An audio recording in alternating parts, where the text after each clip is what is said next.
Imagine spending years in school, passing exams, memorizing formulas, learning definitions, collecting certificates, and yet never truly understanding what you're learning.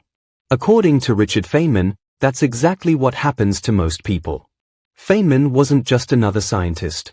He was one of the greatest physicists in history, a Nobel Prize winner whose way of thinking changed how millions of people approach learning. But his most important lesson didn't come from a university. It came from his father. When Richard was a young boy, his father took him on walks and taught him how to observe the world. One day, they stopped to look at a bird. His father pointed and said, "That's a Spencer's warbler." Then he explained what the bird was called in several different languages. After listing all the names, he turned to young Richard and said, "Now you know what that bird is called in many languages. But when you're finished, you'll know absolutely nothing whatever about the bird." The lesson hit hard. Knowing the name of something is not the same as understanding it. You can learn labels. You can memorize vocabulary. You can repeat definitions. And still know almost nothing about the thing itself. Most education, Feynman believed, teaches names. Real thinking begins when you ask, "What's actually happening?" That question followed him throughout his entire life. Later, while studying at MIT and Princeton, surrounded by some of the smartest students in the country, he noticed something strange. Many students could solve difficult problems. Many could memorize complex equations. Many could pass exams with ease. But when asked what those equations actually described in the real world, they struggled. The symbols were familiar. The understanding was missing. Feynman developed a habit that separated him from almost everyone else. Whenever he learned something new, he translated it into a picture. When someone talked about atoms, he didn't simply memorize that atoms were particles. He imagined them. He pictured tiny particles bouncing around, colliding, vibrating, moving through space. He would ask himself, "If I could shrink myself down and watch this happen, what would I actually see?" When studying equations, he did the same thing. While other students rushed through problem sets, Feynman often spent hours staring at a single equation. Not because he was slow. Because he was translating. He wanted to know what the equation meant in reality. What was actually happening? What would it look like? What would it feel like? Once he could see it in his mind, he understood it. And once he understood it, he rarely forgot it. Most people never do this. They learn abstractions. They memorize formulas. They remember terminology. But they never connect those ideas to reality. As a result, everything disappears a few weeks after the exam. Feynman's second habit was even more powerful. He constantly asked one word. Why? Not once. Not twice. Again and again. Like a child. Children are naturally curious.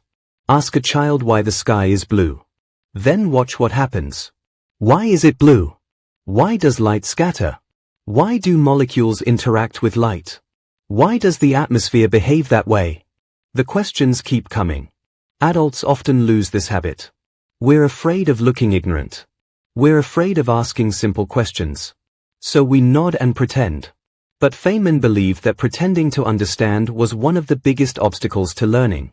If you don't understand the foundation, everything built on top of it becomes unstable.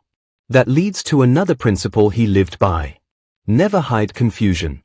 Most people think confusion is a sign of weakness. Feynman thought the opposite.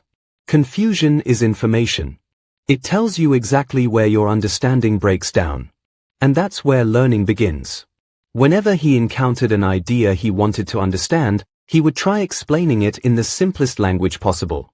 No technical jargon. No complicated terminology. Just plain language. He had a simple rule. If you can't explain something simply, you don't understand it well enough. This idea eventually became famous as the Feynman Technique. Take a blank sheet of paper. Write down a concept. Then explain it as if you're teaching it to someone who knows nothing about the subject. The moment you get stuck, you've discovered a gap in your understanding. Most people avoid that moment. Feynman searched for it. Because every gap revealed exactly what he needed to learn next. Teaching wasn't proof that he understood. Teaching was how he discovered what he didn't understand. But perhaps the most surprising lesson from Feynman had nothing to do with intelligence. It had everything to do with curiosity. After working on the Manhattan Project, Feynman became exhausted. Physics no longer felt exciting. It felt heavy, serious, stressful. So he made a decision. He stopped worrying about important discoveries. Instead, he focused on whatever seemed interesting. One day, sitting in a cafeteria at Cornell, he noticed a student throwing a plate into the air. The plate spun. It wobbled. Most people would have ignored it. Feynman became fascinated. Why was it wobbling? What caused that motion? He went back to his office and began exploring the problem simply because he was curious. Years later, that playful investigation helped lead him toward ideas connected to his Nobel Prize-winning work. Not because he was trying to change the world. Because he was playing. Because he was curious. That's something most people misunderstand about genius. The greatest thinkers aren't always the people with the highest IQs. They're often the people who never stop asking questions. The people who refuse to settle for surface-level answers. The people who remain curious long after everyone else has moved on. Feynman spent his life around brilliant scientists, mathematicians, and Nobel Prize winners. And he discovered something important. Understanding isn't about being smart. It's about being persistent. It's about caring enough to keep asking questions. To keep investigating. To keep digging deeper. So the next time you learn something new, don't ask, "What should I memorize?" Ask, "Can I picture it? Can I explain it? Can I teach it? Do I understand why it works?" Because education was never meant to be about collecting facts. It's about learning how to think. And according to Richard Feynman, that's where real understanding begins. If you enjoyed this video, subscribe to Nerds Archives for more timeless lessons from the world's greatest thinkers.